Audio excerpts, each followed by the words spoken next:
Hi everybody, it's Thomas here from Thomas Fitzgerald Photography, and today I have a super quick tip for you. A little while ago I did a video on how to export images from Lightroom Classic with a white border for use in something like, say, Instagram. So when I posted that video, somebody asked me, how do you do the same thing from Lightroom Mobile? So you can actually do this quite easily within both the iPad and the mobile versions of Lightroom. You can't quite do this on Lightroom Desktop yet, but it's really simple in Lightroom Mobile because there's pretty much a tool for doing this built right in. So I'm using the iPad version of Lightroom here. I have a photo here, just an image I took on a recent trip to Stockholm. So if I want to export this with a border, all I have to do is go to the share button and go add a border and share. So this brings up the border options panel, and as you can see, if we scroll down to the bottom here, you can select your aspect ratio.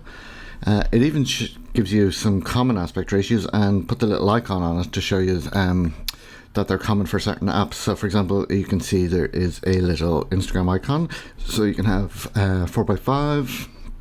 You can see a preview here, or 9:16. So if you're doing an Instagram story, but obviously that probably work better with a vertical image.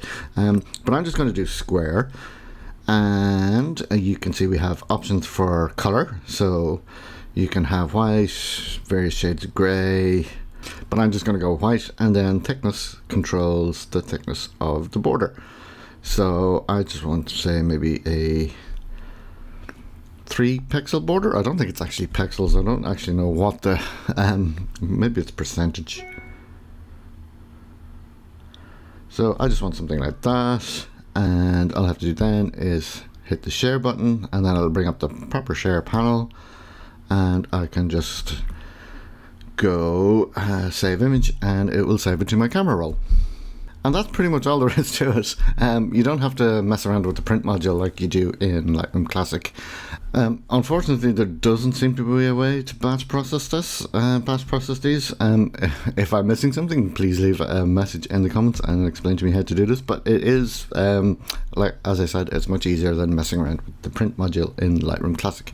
And as I said, it's exactly the same on Lightroom Mobile. Same icon, just go hit the share button and then go add borders and share. Okay, that's pretty much it. I told you it was going to be a super quick video. If you want to see my original video where I explained how to do this on Lightroom Classic, the link will be in the description below, and I hope you found this useful. And thanks for watching, and please like, share and subscribe, and I will see you in the next video.